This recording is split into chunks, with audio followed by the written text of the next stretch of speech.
जय श्री कृष्ण मित्र, आपका यह पूरा सप्ताह शुभ और आनंददायक हो। आज मलेशिया आए हुए मुझे 1 सप्ताह पूरे हुए। इस दौरान ये कोशिश रही कि जितना हो सके पैदल चलकर शहर, गांव और लोगों को समझा जाए। इस क्रम में कुआलालंपुर शहर के मुख्य दर्शनीय स्थानों को देखा और पिछले बातचीत में सबसे शांत, सुंदर और प्राकृतिक छटाओं से लबरेज दर्शनीय स्थानों में से एक परडाना बॉटनिकल उद्यान के कुछ सुंदर पल आपसे साझा भी किया। यह स्थान कुआलालंपुर सेंट्रल स्टेशन से मात्र 1.2 किलोमीटर दूर है। मलेशिया राष्ट्रीय म्यूजियम से बिल्कुल सटा हुआ। इसमें आप वॉकिंग, रोड रनिंग, बोटिंग और योगा का मजा ले सकते हैं। साथ ही यदि इच्छा करे तो म्यूजियम में मलेशिया के भव्य इतिहास का अवलोकन भी। यदि नहीं तो प्रकृति के आगोश में कुछ बिल्कुल शांत, ध्यानमग्न पल या घंटे बिताने के लिए यह स्थान सबसे उपयुक्त है। इसके ठीक बगल में बर्ड पार्क और तितली पार्क भी हैं, जो आपको मंत्रमुग्ध कर सकते हैं। लेकिन श्री कृष्ण की कृपा के बिना कुछ भी संभव नहीं है, और फिर जहां अशांति है वहां सुख की कल्पना नहीं की जा सकती। तो फिर आज की अपनी साप्ताहिक यात्रा के माध्यम से उनको फिर से एक बार याद करते हैं, उन्हीं के जुबानी। यहाँ के लिटिल इंडिया क्षेत्र में स्थित कुछ मंदिरों के भव्य दर्शनों के साथ परित्राणाय साधूनाम विनाशाय च दुष्कृताम धर्म संस्थापनार्थाय संभवामि युगे युगे। यहाँ पर एक प्रश्न स्वाभाविक है, साधु कौन और दुष्कृत कौन? प्रायः हम साधु का अर्थ केवल वस्त्रों से और दुष्कृत का अर्थ केवल प्राचीन राक्षसों से लगाते हैं। लेकिन स्वामी प्रभुपाद जी और हमारे आचार्यों के अनुसार यह बात केवल वेशभूषा या इतिहास की नहीं, बल्कि हमारी चेतना की है। आज हम इन दोनों पक्षों के गुणों को गहराई से समझेंगे कि वास्तव में साधु कौन है और दुष्कृत कौन। थोड़ा सा समय निकालकर पूरा सुनिएगा जरूर। सबसे पहले बात करते हैं पक्ष की, साधु नाम। प्रभुपाद जी कहते हैं कि साधु वह है जो कृष्ण भावना अमृत, कृष्णा कॉन्साशियसनेस में जीता है।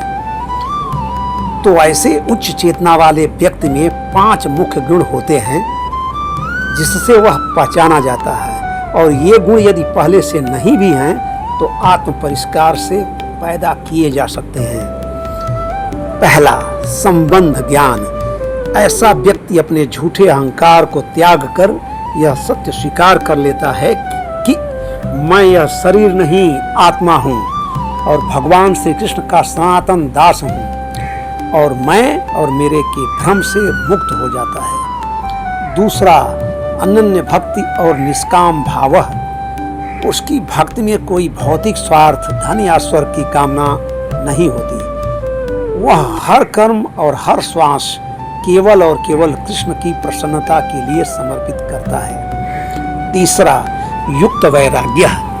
वह संसार छोड़कर भागता नहीं है। वह नौकरी, व्यापार और परिवार के दायित्व को निभाता है, लेकिन हर साधन का उपयोग श्री कृष्ण की सेवा में करता है। वह संसार में रहकर भी मोह माया से अलिप्त रहता है। चौथा, समदर्शन और अहेतुकी दया। वह हर जीव में, चाहे मित्र हो या शत्रु, भगवान का अंश देखता है। उसके मन में किसी के लिए ईर्ष्या नहीं होती, केवल सब पर ईश्वरीय प्रेम बांटने की दया होती है। और पांचवा, पूर्ण शरणागति।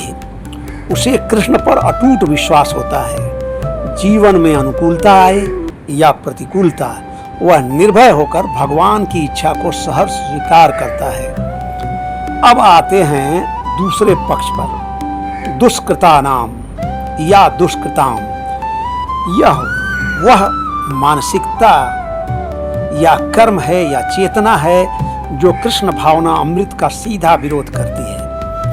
भगवान श्रीमद् भगवद गीता के 7वें अध्याय 15वें श्लोक में ऐसे दुष्कृतों के 4 रूप बताते हैं। पहले हैं मूढ़, जो दिन रात केवल अपने शारीरिक सुखों और धन संपत्ति के लिए गधे की तरह खटते हैं। ये ईश्वर की परम सत्ता को पूरी तरह अनदेखा करके केवल इंद्रिय तृप्त में जीवन गंवा देते हैं। दूसरे हैं नराधमः, यानी मनुष्यों में नीच, जिन्हें मानव जीवन और बुद्धि तो मिली, लेकिन वे भगवत भक्ति को स्वीकार न करके केवल पशुओं की तरह आहार, निद्रा, भय और मैथुन तक सीमित रहते हैं। तीसरे हैं माया अपहृत ज्ञानाः, जिनका ज्ञान माया द्वारा हर लिया गया है।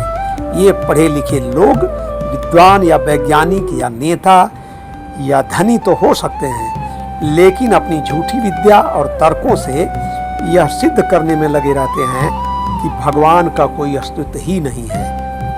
और चौथे हैं आसुरा भावम आश्रिताः, यानी आसुरी प्रवृत्ति वाले, जो अहंकार में अंधे होकर खुले तौर पर भगवान से द्वेष करते हैं, खुद को ही सब कुछ मानते हैं और सच्चे भक्तों का उत्पीड़न एवं भक्त के मार्ग का विरोध करते हैं। दोस्तों, जब समाज में यह दुष्कृत प्रवृत्ति यानी आसुरी चेतना इतनी बढ़ जाती है कि वह कृष्ण भावना भावित साधुओं के अस्तित्व और भक्त के मार्ग को संकट में डालती है, तब भगवान श्री कृष्ण अपने अनन्य भक्तों की रक्षा और अधर्म के विनाश के लिए अवतार लेते हैं। परित्राणाय साधूनां विनाशाय च दुष्कृतां धर्म संस्थापनार्थाय संभवामि जुगे जुगे।